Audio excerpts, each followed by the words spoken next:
김태원 교수님의 책 빵만으로는 살 수 없다에 보면 뉴질랜드의 키위라는 새에 관한 이야기가 나옵니다. 이 새는 땅에 있는 것만 먹다가 살이 쪄서 결국 날개가 퇴화해 버렸다고 합니다.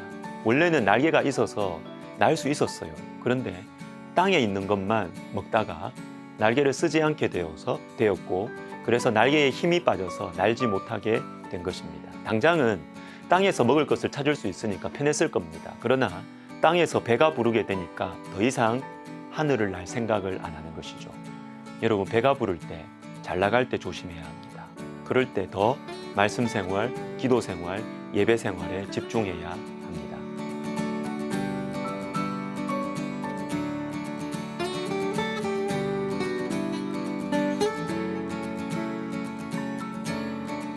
두 가지를 생각해 보겠습니다. 먼저 즐거울 때, 잘 나갈 때 조심해야 합니다. 드디어 성벽 봉헌식을 합니다. 에스라 6장에서 성전 봉헌식이 있었지만 오늘 본문에 나오는 봉헌식은 성전과 성벽 두 개를 다 지은 것에 대한 감사의 행사입니다.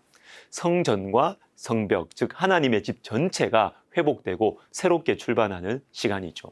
43절을 보시면 이 행사가 매우 큰 잔치이고 즐거움이 많았다는 것을 알 수 있습니다. 이날에 무리가 큰 제사를 드리고 심히 즐거워하였으니 이는 하나님이 크게 즐거워하게 하셨습니다. 그런데 여러분, 즐거움이 많을 때 질서를 잃어버리거나 조심해야 합니다. 질서를 잃어버리지 않도록 조심해야 합니다.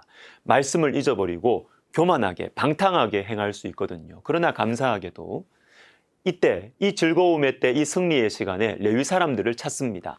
예루살렘 성벽을 봉헌하게 되니 각 처에서 레위 사람들을 찾아 하나님의 말씀에 따라서 행사를 진행하고 즐거움을 누리는 것이죠. 사무엘하 6장에서 다윗은 충격적인 사건 하나를 만납니다. 베레스 우사 사건이죠. 하나님의 궤를 옮기던 우사를 하나님께서 치셔서 그 자리에서 죽게 되었습니다. 왜냐하면 하나님의 말씀에 따라서 옮기지 않았기 때문입니다. 그런데 여러분, 여기에서 묵상해야 될 것이 있습니다. 이 사건이 일어났을 때는 다윗이 잘 나갈 때였다는 사실입니다. 왕도 되었고요. 그의 왕권도 견고해졌습니다. 그래서 하나님의 궤를 옮길 때도 화려한 모습으로 진행되었습니다. 사무엘하 6장 5절에 다윗과 이스라엘 온 족속은 잣나무로 만든 여러 가지 악기와 수금과 비파와 소고와 양금과 제금으로 여호와 앞에서 연주하더라. 분위기 좋습니다. 그런데 이때 하나님께서 베레스 우사 사건을 일으키시는 겁니다. 잘 나가는 다윗, 점점 더 강성해지는 올라가는 다윗에게 강력한 메시지를 던지시는 것입니다. 조심해. 잘 나갈 때 조심해. 형통할 때 더 하나님의 말씀을 가까이 하라는 것입니다. 요한복음 5장 44절에 이런 말씀이 있습니다. 너희가 서로 영광을 취하고 유일하신 하나님께로부터 오는 영광은 구하지 아니하니 어찌 나를 믿을 수 있느냐. 너희가 서로 영광을 취하고, 자, 오늘 본문에 나오는 성벽 봉헌식과 같을 때는 이때까지 수고한 사람들이 막 서로 영광을 주고받잖아요. 네가 잘했다, 참 잘했다, 훌륭하다, 이럴 가능성이 많아요. 느헤미야도 수고했고 다른 사람들도 많이 고생했습니다. 그러나 여러분, 조심해야 됩니다. 우리가 서로 영광을 취하면 하나님께 돌려드려야 하는 영광을 잊어버릴 수가 있습니다. 그렇게 되면 어떤 일이 생길까요? 어찌 나를 믿을 수 있느냐. 하나님의 영광보다 인간의 영광이 커지면 하나님을 믿을 수가 없는 것입니다. 여러분, 교만은 하나님을 믿는 믿음을 가로막아요. 교만은. 앤드류 머레이라는 남아프리카 공화국의 영적 지도자가 이렇게 말했습니다. 높은 신앙생활의 축복은 마치 상점 진열장 유리문 안에 진열되어 있는 상품 같은 것입니다. 사람들은 그 물건들을 똑똑히 볼 수는 있으나 만질 수는 없습니다. 물건과 우리 사이에는 두터운 유리가 막혀 있는 것입니다. 그 유리가 무엇일까요? 교만입니다. 여러분, 하나님을 믿는 것을 막아서는 두터운 유리가 있어요. 그건 바로 교만입니다. 교만. 즐거울 때, 성공할 때, 잘 나갈 때, 올라갈 때 조심해야 됩니다. 교만해지기 쉽기 때문이에요. 고난 중에 있을 때는요, 하나님께 집중하고 기도도 열심히 하고 예배 생활도 잘합니다. 그러나 한숨 돌렸을 때, 살만해지면 하나님을 바라보지 않는 경우가 많습니다.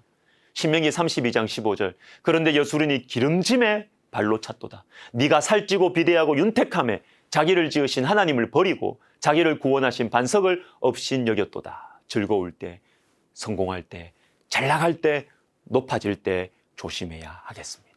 우리 한 가지 더 보겠습니다. 나 자신부터 돌아보자는 것입니다. 오늘 본문 30절을 보시면 이런 말씀이 있어요.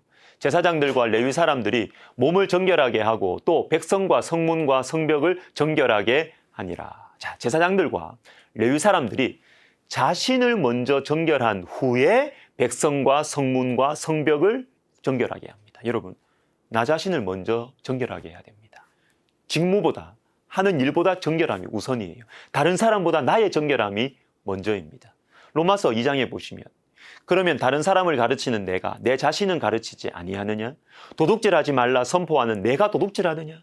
간음하지 말라 말하는 내가 간음하느냐? 우상을 가증히 여기는 내가 신전 물건을 도둑질하느냐? 여러분, 나 자신에게 먼저 말씀을 가르치세요. 나 자신이 먼저 순종해야 합니다.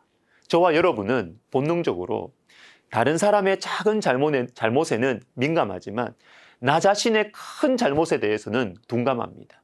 마태복음 7장에 어찌하여 형제의 눈 속에 있는 티는 보고 내 눈 속에 있는 들보는 깨닫지 못하느냐. 러시아의 대문호 톨스토이가 이렇게 말했습니다. 모든 사람들은 인간이 변화되어야 한다는 것을 생각하고 있으나 자기 자신이 변화되어야 한다는 것은 생각하지 않는다. 이것이 인간의 본성입니다. 사랑하는 시청자 여러분, 나 자신부터 돌아봅시다. 다른 사람이 변화되기를 요구하기 전에 나 자신부터 변화되면 좋겠습니다. 기도하겠습니다. 하나님 아버지, 우리가 형통할 때 주님 앞에 엎드리게 하여 주시고, 우리가 잘 나갈 때, 우리가 부요할 때 주님 앞에 기도하고 말씀을 붙드는 영적인 지혜를, 능력을, 실력을 우리에게 허락하여 주옵시고, 다른 사람의 잘못보다 우리 자신을 먼저 돌아보는 영적인 진실함을 허락하여 주옵소서. 예수님의 이름으로 기도하옵나이다. 아멘.